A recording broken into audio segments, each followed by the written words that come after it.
Alrighty guys, we are back at it with the SkySaw project. I last left you on the end of part 1 with the chainsaw bar modification, so we're moving on to part 2. We're going to try to get the bracket fabricated over at Dirt Perfect shop. He's nice enough to let me use his shop to get this thing built. Getting a little bit of game plan on where I want to start and where I want to go with this. And then we're going to take off and get going. Look at me measuring twice like I even know what I'm measuring. Alright. Buckle in, saddle up, whatever. We're going on a ride.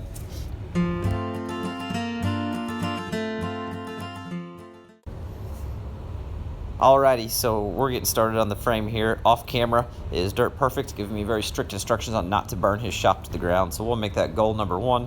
Goal number 2 is going to be getting this angle iron measured, marked, and cut. I'm not going to do too much voiceover on this video. I'll jump in every now and then and let you know where we're at. But other than that, I'm just going to let you watch it and see where we end up.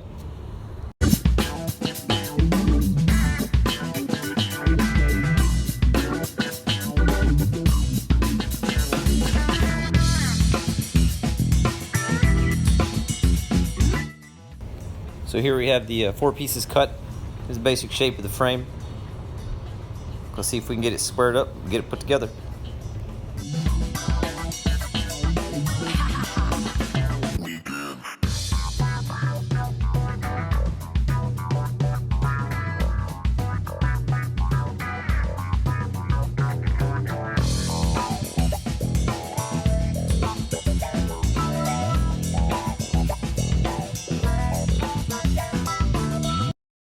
Well, I'm not going to zoom in on those welds. You can assume they look subpar. But here's where we're at. The chainsaw is going to kind of sit in there. So this is next. Figuring out where this hinge goes on here and getting that welded on. So that'll be the next step. We'll make some marks, get that one tacked on.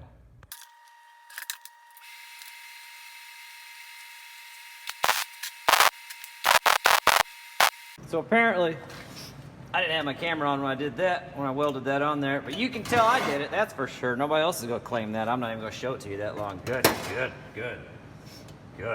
Goodness gracious.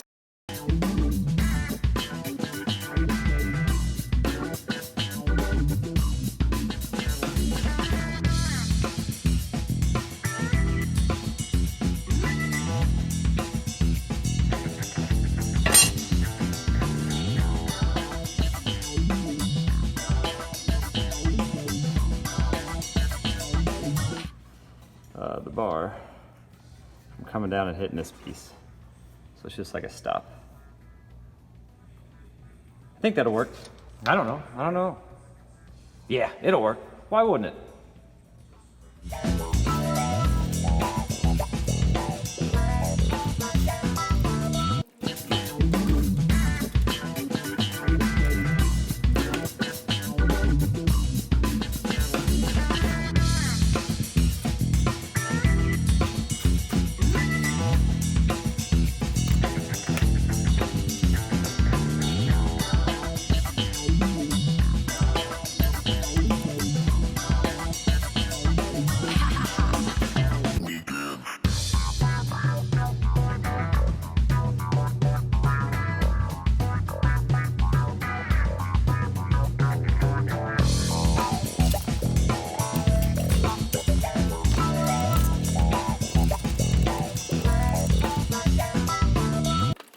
Whenever it comes in contact with the limb, see, it's got just a little bit of give. Okay, so now we're getting to the part where I'm going to fabricate a hinge for the bracket that actually attaches, physically bolts to the tractor bucket. The concept or the idea here was that when the chainsaw is bolted up to this whole frame, I can fold it down to add my gas and my bar oil. That's the concept anyway. Probably could have just bought a hinge, but really just wanted to see if I could figure out how to do this. Definitely learning curve. Definitely make a couple mistakes on this. I'll point them out to you here in just a little bit. Okay, so here's the theory. To keep the barrel portion of this hinge lined up, I was going to put it on there as one piece, weld it on each end, and then weld it in the middle and cut 2 sections out. And here I'm sitting down, I just realized I messed up. I started welding all the way across it. So now whenever I cut it out, I gotta cut some welds, do some extra beating and banging and grinding to make it work. And it does work out okay. I just hate going backwards in steps. But you live and you learn. And it's wildly visible in this video. I know it's going to show up in the comments, and I'm fine with it because I know where my skill level's at. I am not a welder. I'm not a fabricator. I'm just a guy who has a friend who owns a welder.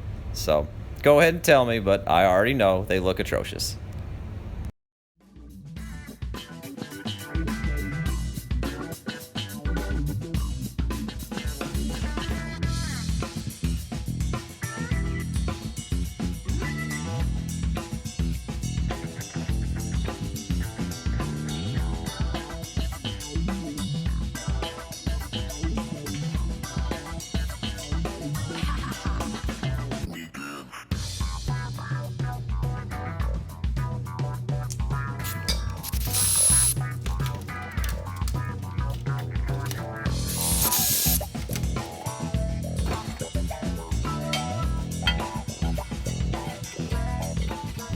Alright, so I lost some video on this portion of it, but here's the concept. There's the loose barrel portions of it. I'm going to weld it onto this piece of flat stock. Well, it was a piece of angle iron that I cut off to make flat stock because it's what I had at the time. Weld that on there. That's what that looks like when it was all finished up. And then we'll just tap her in there. And there you go. Homemade hinge. Kinda. And then here we're just cutting off a piece of number 4 1/2-inch grade 60 rebar. Gonna weld a bolt on the end, each end of it. It's kind of hard to explain what that's gonna be at this portion, but you'll see it at the end of the video. It'll all make sense. All right, so here are all the parts we ended up with today.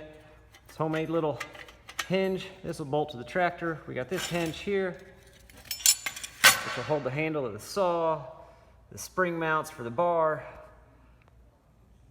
And then we got this. It'll make more sense when you see it on the tractor. This will be like a cross brace that goes through the top of the bucket down to the frame. No point really going into a whole lot of detail about it here. Let's get back over to the house, get to the tractor, see if we can get this stuff bolted on the tractor. We got some holes to drill and all that good stuff. See if we can get a good idea what this is going to look like. Maybe even get it painted. Who knows? It could get crazy. It's already gotten crazy, hasn't it? All right, hold on.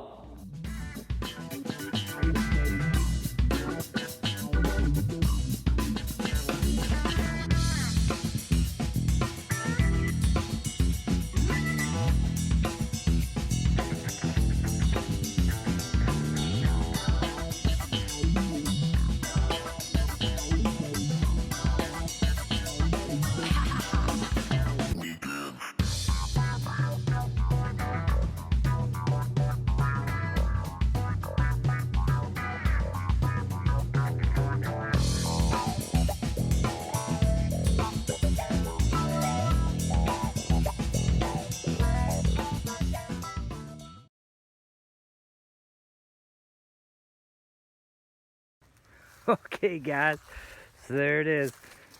We're gonna call this the end of part 2. Definitely gonna have to have a part 3. A couple things we gotta finish up, but this is what we ended up with. Ended up putting some spacers in between here to hold that pretty snug, and it is pretty snug. Here's the springs I was talking about. Gives it a little bit of relief. So one other thing I did was this back brace. I call it back brace, an angle brace. Right now I just got this nut on it. I think I'm gonna drill that out and make it a pin at some point, but all I gotta do, back that out. Definitely gotta change that to a pin because those threads are gonna get all tore up for sure. And you just pull this out the back, let it down, and look what you can do now. You can put all the gas and oil in it you want. Isn't that incredible? Maybe not incredible, but it's something. And then when you're ready to go back to action, you just pick it up and slide it in the hole. Just slide it in the hole, man. There we go. Just like that. Put the nut back on. Or keeper.